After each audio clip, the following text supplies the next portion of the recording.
Payments आप सबका ये बहुत क्वेश्चन कमेंट्स आता है कि हमें एक ओन CR-V लेना है, ऐसे क्या क्या पॉइंट्स है जो आपको ध्यान रखना है। तो चलिए मैं आपको बताता हूँ इसमें। तो आप उसके पेडल्स को ज़रूर देखें, ज़रूर ध्यान दें उसके पेडल्स पे।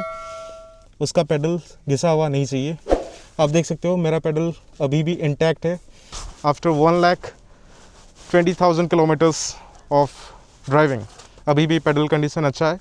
अगर आप जो CR-V देख रहे हो उसका पेडल काफ़ी ज़्यादा वेयर आउट हो चुका है, इन that case you should negotiate the price well, क्योंकि ये व्हीकल का मेंटेनेंस बहुत ही ज़्यादा है। अगर आपका कोई स्पेयर पार्ट्स का रिक्वायरमेंट आया तो चाहे वो कोई भी CR-V हो, आपको आज नहीं तो कल ये मास्टर सिलेंडर का इशू ज़रूर आने वाला है। So keep that in mind. The price of this master cylinder is 15 to 18,000 rupees, और इस टोटल जॉब में आपको खर्चा ऑलमोस्ट 20,000 रुपीज़ का बिल बन जाएगा। तो मास्टर सिलेंडर आपको ध्यान में रखना है। सेकेंड थिंग, ये CR-V में there is no regular booster. इसमें बूस्टर रेगुलर वाले नहीं आते हैं, इसमें आपको इलेक्ट्रॉनिक ब्रेक बूस्टर मिलता है। आप देख सकते हो इसमें इलेक्ट्रॉनिक ब्रेक बूस्टर है, and you will be amazed to know the price of this electronic brake booster is close to rupees 80 to 90,000 including the labour and job everything. तो 90,000 का बिल आपका वो बन जाएगा, 15,000 का ब्रेक मास्टर सिलेंडर। सो जब maintenance का बारी आती है then it's quite costly in terms of spare parts. और एक चीज़ आपको दिखाता हूँ मैं। आप देख सकते हो this is called engine mounting, और ये फ्लूइड डैम्प्ड माउंटिंग है, ये जो माउंटिंग आपको दिख रहा है। और इसका इंजन माउंटिंग जो है इट इज़ डैम्प्ड, उसमें फ्लूइड होता है, और no matter how well you drive, no matter how hard you drive, कुछ टाइम बाद इसका इंजन माउंटिंग आपको चेंज कराना ही पड़ेगा, विच इज़ अप्रॉक्सीमेटली 20,000 माउंटिंग का कॉस्ट है, और 5,000 के आसपास आपको उसका लेबर पे करना होगा। और एक चीज़ आपको ध्यान देना है, अगर ये व्हीकल ऑलमोस्ट 1 लाख के आसपास आपका रनिंग हुआ है देन आपको इसका लोअर आर्म्स चेंज करना पड़ सकता है। आप देख सकते हो ये उसका लोअर आर्म है, there is the lower arm, and believe me guys the lower arm of this vehicle is very costly, approximately 16 और 15,000 रुपीज़ का लोअर आर्म है, और दोनों लोअर आर्म तो कुल मिला के 30,000। उसके साथ लिंक्स डालोगे आप, लिंक्स के साथ आपका लेबर है, टोटल मिला के एक 40,000 का खर्चा ये है। Next the tyres. अगर आप मिशलिन प्रेफर करोगे for maximum performance then in that case Michelin tyres आपको रफली 21 से 22,000 रुपये का मिशलिन टायर्स मिलेगा।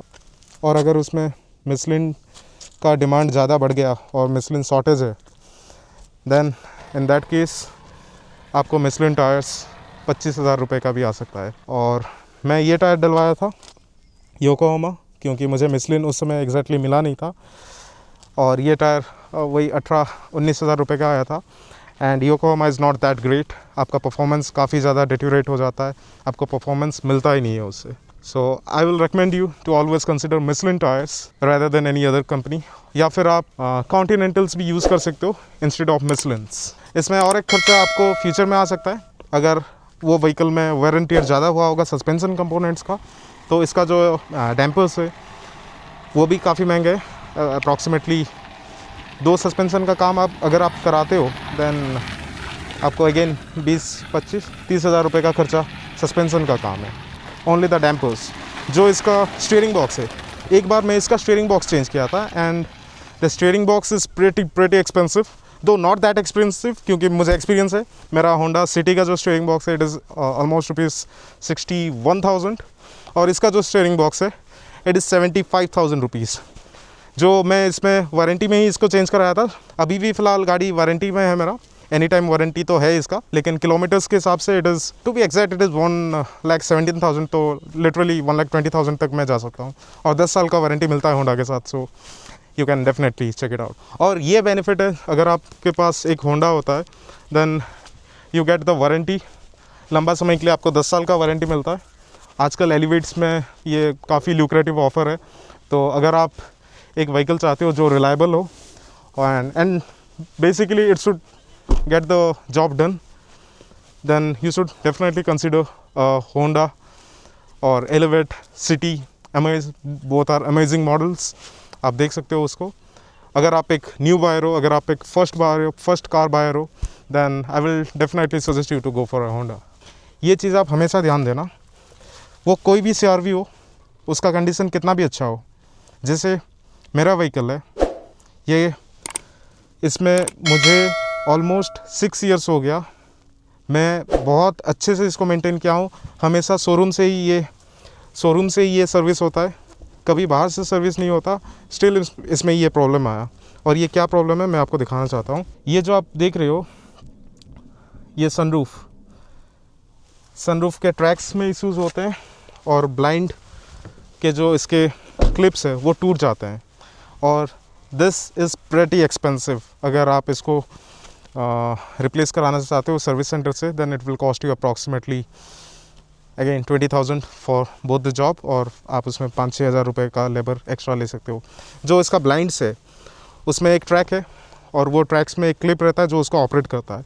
और ये ग्लोबल स्टेज में सारे CR-Vs का ये दिक्कत है, तो आपको ये कंसिडर करके ही चलना है. ये मे बी आपके व्हीकल में ये इशू हो सकता है.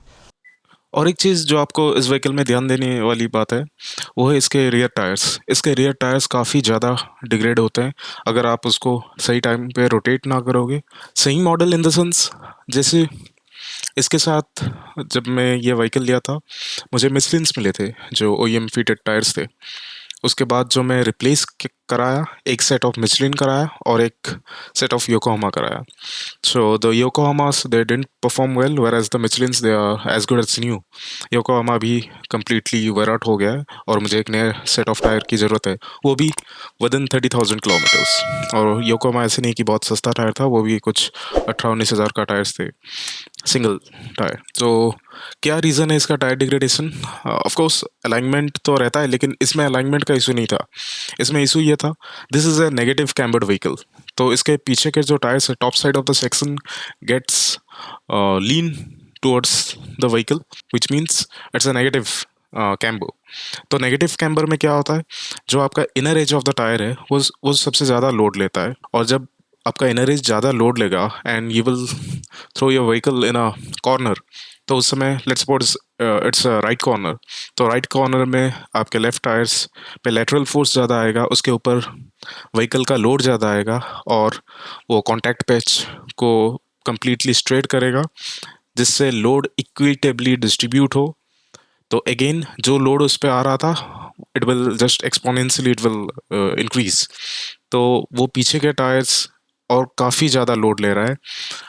और एक चीज़ ध्यान देने वाली बात है कि Indian roads are banked towards the left ज़्यादातर, क्योंकि ड्रेनेज का वो सुविधा रहता है उस तरफ. तो ऐसे कंडीशंस में आपके जो रियर टायर्स है वो ज़्यादा वेयर आउट करेंगे. And to avoid that situation, आप I will definitely recommend you कि अगर आपके पास CR-V है, then go for Michelins, only Michelins. मैं क्योंकि योकोमा से आई मीन जो कॉन्टिनेंटल से उसको मैं ट्राई नहीं किया हूँ और मैं करना भी नहीं चाहता हूँ. If Michelins are available then it's the best option. तो इससे टायर डिग्रेडेशन को आप थोड़ा सा कंटेन कर सकते हो, एंड परफॉर्मेंस वाइज भी they are good. Moreover जो योकोहामा टायर्स में लगाया था, those were soft compound tyres, और उसके साइड वॉल भी काफ़ी सॉफ्ट था, जिसकी वजह से जो व्हीकल का लोड आ रहा था वो थोड़ा सा ज़्यादा हो रहा था योकोहामा में.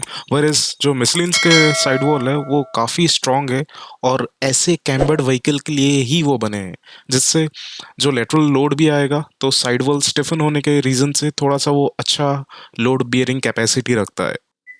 So that's it guys for this video. और अगर कोई ऐसा क्वेरी है जो मैं इस पर्टिकुलर वीडियो में एड्रेस नहीं किया, then do let me know in the comments. I will definitely answer it to you. Thank you. Thanks for watching.